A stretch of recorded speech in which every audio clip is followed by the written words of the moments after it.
Hello, everybody. Welcome to a brand new episode of Astros Baseball. It is a solo episode. All the guys are pretty busy, or they may be under the weather. I don't know exactly all the reasons, but it doesn't matter. Life happens. The podcast is always second, even though we all love doing the show and we all love the Houston Astros. So this series is or was, however you want to describe it, a huge series. This is the matchup of the 2017 World Series that the Dodgers fans just can't let go. They just cannot let it go.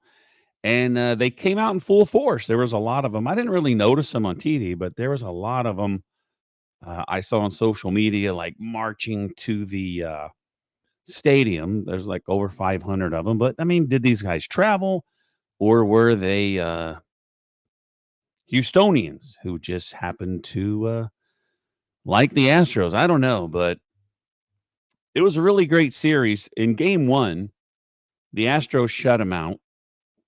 In game two, they were losing big and they made a great comeback. It was a great comeback that actually won the series for them because today it didn't go as well. It did not go as well as you would want it to. So we're going to talk about all three of these games. I am going to give you my Ram Shirts players of the series, of course, as always. Look at the standings, what's next, and then I believe final thoughts. I think that's what we got going on. So let's start with Friday's game. It was great. Framber Valdez on the mound for your Houston Astros. In the bottom of the second, Loper Fido drove in JP3 with an RBI single, and the Astros get on the board first 1-0. In the bottom of the third, Bregman had a solo home run, his 13th homer of the year. We go up 2-0. And John Singleton in the bottom of the fourth. I say this every episode. He may not be the best first baseman, but is there someone else out there better than him? I know that Josh Bell got released and his name was floating around social media today, but I say it all the time. John Singleton does nothing but contribute every series. He does something every series, and I like it. I like it a lot. He has a 2-run homer, his 8th homer in the year. The Astros go up 4-0. Dubon drove in Jake with an RBI double and made it 5-0, and that was the final score. Framber Valdez went 6 1/3, only allowed 4 hits. He did not allow any runs, as you can tell by the final score. 2 walks and 10 huge strikeouts. He's now 9-5 with a 3.43 ERA. 9-5 is a decent record. 3.43 is a decent ERA. I will take it. Framber Valdez, great job. Way to go out there and get that win. So the Astros scored 5 runs, and usually they win when they score 5 runs, but they only needed 1 because Framber was hot, and the bullpen was also great. Abreu finished the 7th for him, gave up a hit and a strikeout. Presley hit and a strikeout, and Scott had 3 strikeouts. Great job by Scott. Offensively, Jake Myers went 3 for 3 and scored a run. Yiner 2 for 4. Bregman 1 for 4. He had that homer. Loper Fido had a hit. Singleton 1 for 4. And he drove in 2 runs. Like I said, contributes every series. Dubon had a 1 for 1 with an RBI. It was a pinch hit. Altuve went 1 for 4. And JP3 went 1 for 4, and he scored twice. So JP3 is also contributing every series as well. The Astros had 5 runs on 11 hits. The Dodgers, no runs on 6 hits. The Astros were 3 for 8 with runners in scoring position, and they left 7 on base. Now, this is a great way to start the series. The game was on Apple TV. I don't know what some of you think about it, but I know Steffi and myself love Apple TV, even though we miss Blummer, TK, and Julius, them 3 together. But they do a great job. I love the extra stats. I love everything. I love the quality of the video. Great job, Apple TV. I mean, the first year you were making us all mad because you're a little biased, but now we appreciate it. You're doing great. So game 2 was Ronel Blanco. So you go into game 1, you pitch a shutout, and now you got Ronel Blanco, who has probably been the best pitcher. Not probably. I'm not even going to say probably. I'm saying for real. This guy's been the best pitcher for the Astros as far as the starters go. Biggio, the son of Hall of Famer Craig Biggio, had an RBI double. The Dodgers took a 1-0 lead. In the top of the third, Shohei Ohtani, his 32nd home run of the year, 118.7 miles an hour off the bat, 443 feet. What a smash. He hit it up there where Jordan hit it a couple of seasons ago. 2-0 Dodgers. Top of the 5, Lux had an RBI single. Teoscar had an RBI single. The Dodgers go up 4-0, and in the top of the 6th, Ohtani drove in another run, and that made it 5-0. So at this point, it's the middle of the 6th. We're down 5-0, and you're thinking, all right, we get the first one, they take this one.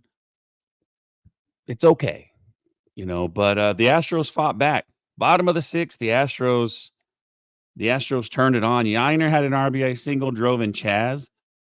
At this point, like, I'm feeling pretty down. I'm not going to lie. I never give up on my team, but it's kind of like, man, I don't know if this is going to happen. But once we got some runners on base, Yiner drove in Chaz, JP3 drove in Bregman, Jake drove in Yiner, and then Caratini drove in JP3. We had 4 RBI singles, and all of a sudden it's 5-4, and we have brand new life. Biggio had a home run in the 8th inning, and that gives an insurance run to the LA Dodgers. But the Astros, they say, no, no, no, no. We are not giving up. JP3 drove in Yiner with another RBI single to make it 6-5. And then John Singleton drove in JP3 with an RBI single, and that tied it up at 6-6. We go to the bottom of the 9th, and Alex Bregman, a walk-off for the ages, up in the train tracks. What do they say? Train number 2 has left the building. Second home run of the series, I believe. He had one in game 1. 14th homer of the year. 7-6 final score, walk-off homer. You got to love it. Ronel Blanco did not do that great, but he didn't do super poorly. He's not going to come out and pitch like an ace every time, even though that's what we expect. But it's the Dodgers. The Dodgers have a great team, a lot of offense. They spend a lot of money. Whenever you see like a free agent, it's like, well, the Dodgers got this guy. The Dodgers got this guy. And, I mean, they built a great team. 4 1/3 innings, only 3 hits, but he did walk 3 guys, and he gave up 4 runs. But Ronel Blanco had 9 strikeouts, and he gave up 1 homer. Framber Valdez had 10 strikeouts. Ronel Blanco threw 9 strikeouts. King, 2/3 of an inning, 2 strikeouts. Dubin, a hit and 2 walks. He gave up a run. He had 2 strikeouts. Abreu, no runs, no hits. And Scott, a hit and a run and 3 strikeouts. He gave up that home run to Biggio in the 8th. And then Hader came in, pitched the 9th, and gets the win. He's 4-5 with a 3.60 ERA. No runs, no hits, no walks, and no strikeouts. A clean inning for Josh Hader. Yiner went 3 for 4. He scored twice and drove a run in. JP3, 2 for 4. He scored twice and drove 2 runs in.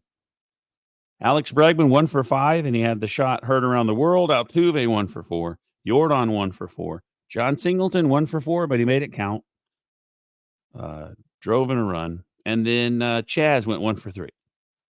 In game 2, the Astros scored 7 runs off of 12 hits. They were 6 for 10 with runners in scoring position, and they left 7 on base. The Dodgers, 6 runs on 7 hits. Now, I don't remember if I said the first part, so let me say it again on game 1. 5 runs on 11 hits. The Dodgers, no runs on 6 hits. Astros 3 for 8 runners in scoring position. They left 7 on base. So I don't know if I said that, but great numbers. We got game 1, game 2, series is over. Going for the sweep. Do you think, or did you think going into this series that the Astros were going to sweep the Dodgers? Now you look at the pitchers, Arrigetti's pitched Sunday, or he pitched today, and he's been really good lately. He hasn't been Framber and Ronel Blanco good. He's had a game like that. But you go into game 3 with Arrigetti going for the sweep. I mean, who would have thought that? Who would have thought we had a chance to sweep them? And today the Astros just didn't have it. Outman had a home run. Lux hit a 2-run bomb in the 6th.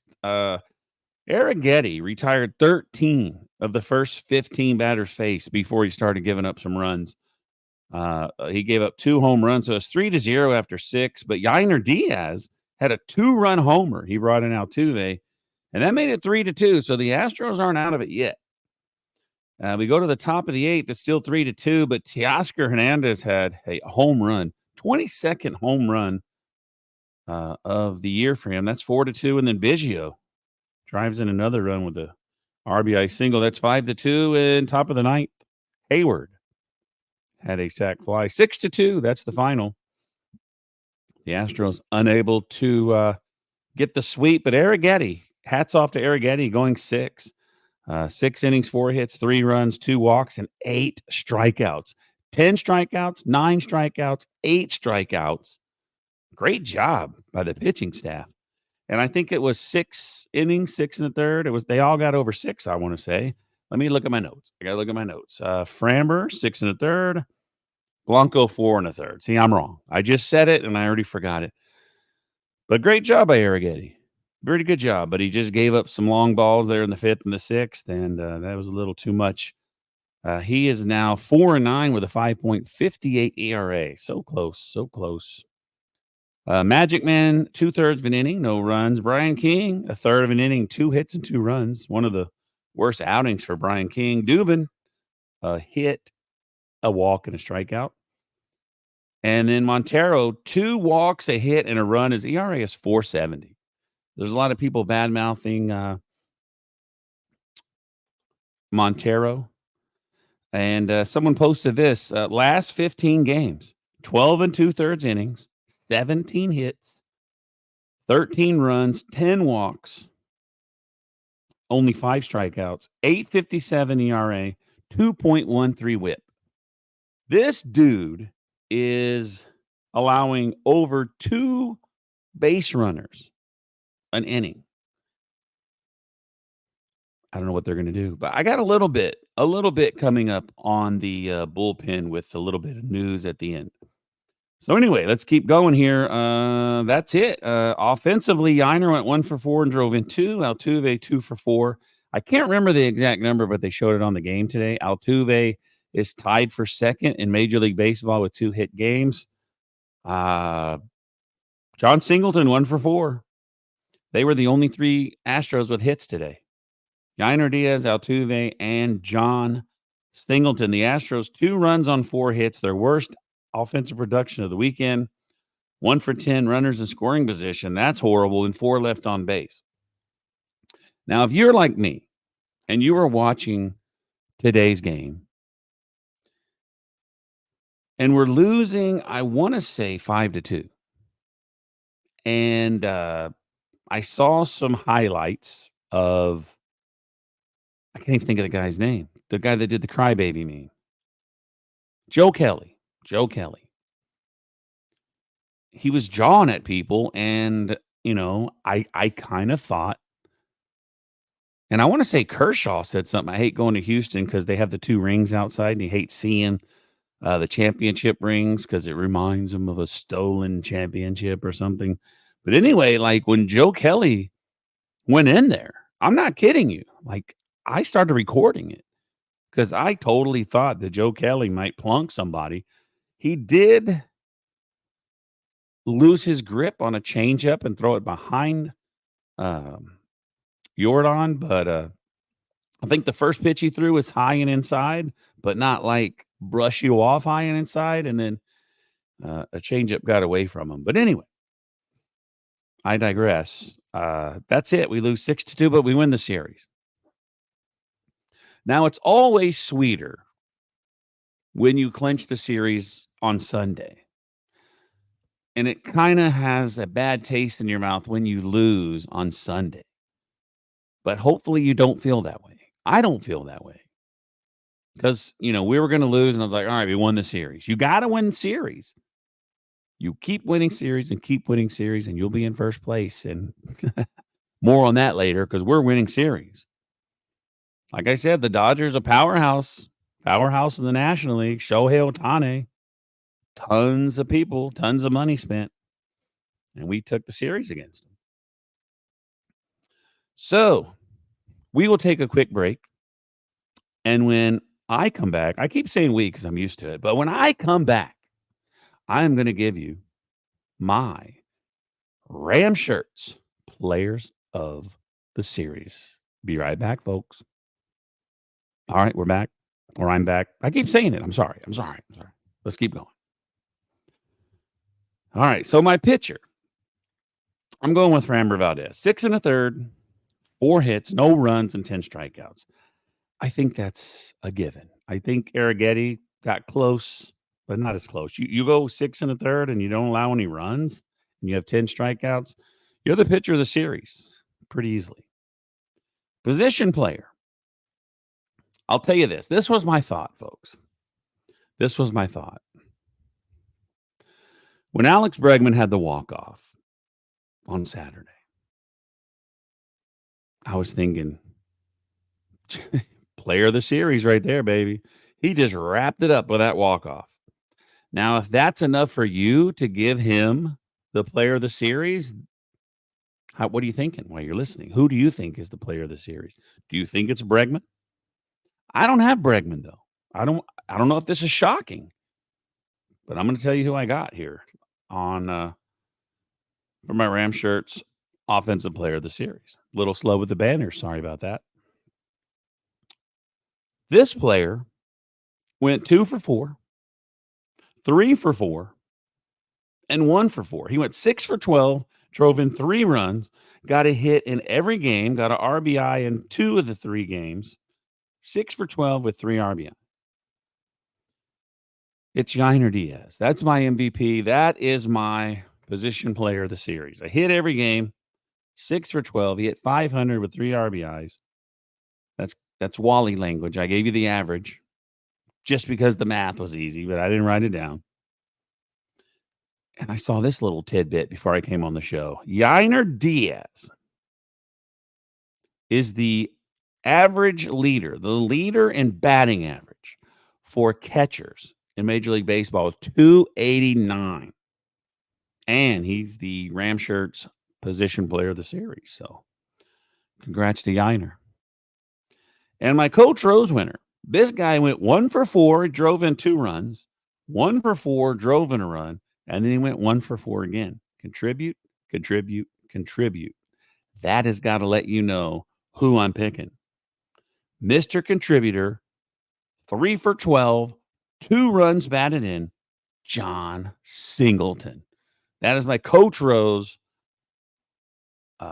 trophy winner. I can't remember what I was going to say. He's the Coach Rose winner, the coveted Coach Rose winner. I think Bregman does deserve some hardware. You might be thinking that. Maybe Spencer Arrighetti. Maybe there's some other players. I don't know what you're thinking, but that's mine. Framber, Yainer, John Singleton. And I don't know who I picked last time, but it feels like I may have picked Yainer Diaz. John Singleton before. I think JP3 was my winner last time. I'm not really sure, but anyway, great job by those 3 guys. Now it is time to take a look at the standings, and your Houston Astros are still in first place. It is percentage points. Astros are 55 and 50, 5 games over 500. Congratulations, Astros. 524 winning percentage. The Seattle Mariners are 56 and 51. They have a 523. So it's 10, 100,000. 1,000th of a percent. Is that right? Or it's hundreds? I think it's hundreds. 110s, hundreds.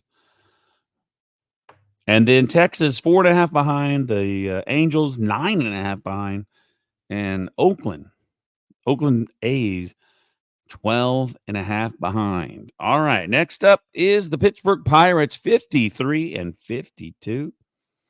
Monday, tomorrow. I'm so glad that I'm on day shift because if you're listening now, make sure you watch Monday's game. And if you are busy or you have something to do, make sure you record it because Paul Skeens, 6-1, 193 ERA.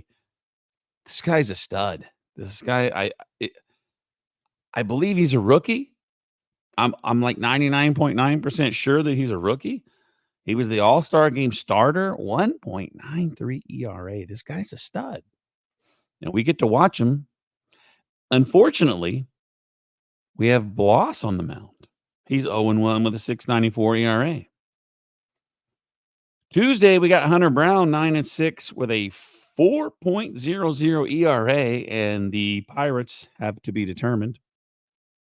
And then Wednesday, we got Framber against Martin Perez, former Rangers pitcher, who is 2-5 with a 5.20 ERA. So just imagine if we can steal game one, because as Todd Callis said it today, the Astros show up against really good pitchers. And he didn't say this next part, but they don't show up against the worst pitchers. They always play up or down to their competition, and I'll never get it. So the Pirates 53-52. This is usually like a cellar dweller team, but they're one game over 500. But the Astros could put them under 500 with a sweep, and I'm not saying we're going to sweep them, but game one is important. It'll definitely get us on the right foot because we got Framber and Hunter Brown the next two games, not in that order. Pretty exciting. It is at Minute Maid Park, though. And then Thursday, the Astros are off, and then this weekend, Friday, Saturday, Sunday, they have the Rays. Lots of trades. I don't know if you saw that. Rosarina. The Rays are making trades, getting rid of their big dogs. And maybe Wally can talk to you about that because, I keep up with the Stros and they ain't doing anything. All right. Here's some final thoughts for you, but it's also news. The Astros are talking the most. This is like, I put targeting, but it does say talking about the most. This is if somebody's like, who are you looking at, Astros? And they say a bunch of names. Well, these are the two that they talk about the most. And it's starting pitching. Like I said earlier, Josh Bell, who the Astros sort of targeted a couple of years ago, but I think they went with Jose Abreu, maybe. I think that's what happened. But, that was one of the names that came up, Josh Bell. But he was released. And the Astros can go get him. He's not doing great. But why not give him a chance? There's got to be a roster spot just to give him a chance. But like I said this, we don't need one. We don't need him, but if there's someone on the bench we're not using, like a Greg Kessinger, I mean, he's not there anymore, but is there someone else that is not being used? Why not? Why not? So, rambling on there about Josh Bell. So Jack Flaherty from the Cardinals, I think we just played him not too long ago. 7-5, not a super impressive record, but that doesn't matter. His ERA is 2.95. And then Kikuchi, he's not doing super great, but he's got 130 strikeouts in 115 innings. So these are the two guys that we're looking at or talking about the most. So final thoughts. The Astros are 1,000% going to go get a pitcher because they can't have Jake Bloss. And they're going to get a pitcher. It just feels right. It feels like Flaherty's going to come here. Older pitcher, great ERA on a bad team, 7-5. Bring it over. But who do we got to give up? Who do we got to give up for this? Are you willing to give up one of your top prospects for a guy for half a season? Maybe he does well. Maybe we sign him again. If Justin Verlander, which it seems like, let me talk about Justin Verlander later, but Justin Verlander has to pitch 140 innings for his contract for next year to be valid. So maybe Flaherty's your man next year. Who knows? Bring him in, let him see how the Astros work, and then maybe we can have him next year. So, like I said, both are free agents after next year, so they're both going to be rentals. So they better perform because the Astro fans are going to be upset, and that is faux show. And I just watched a movie that said that. I think it was the 40-Year-Old Virgin. Great movie if you haven't seen it. So here's another thing. Like I was talking about pitching. JV is progressing. He threw 50 pitches in the bullpen on Friday, and that's pretty decent. And so he's someone that's going to come up and be in the starting rotation. But I think we need that insurance. We need that insurance. I mean, we can roll with a 6-man rotation if we have to, but we need another guy because you don't know if Verlander's going to, re-aggravate his elbow. We don't know what's going to happen. So you're at the trade deadline. Get something done. Get another pitcher over here. And a guy with a 2.93 ERA, 9.5, I'll take that any day. And then Luis Garcia threw 35 pitches, and it sounds like he's gonna get here a little late in the season. And Dana Brown said he's probably going to end up in the bullpen. So I'll take that. I'll take Luis Garcia in the bullpen. Why not? All right, so that's all I have, folks. Be happy that the Astros. Think about it, folks. If you're unhappy about today's loss, don't be unhappy because the Astros took 2 of 3 from the LA Dodgers. You got to love it. See you next time, folks, on Astros Baseball.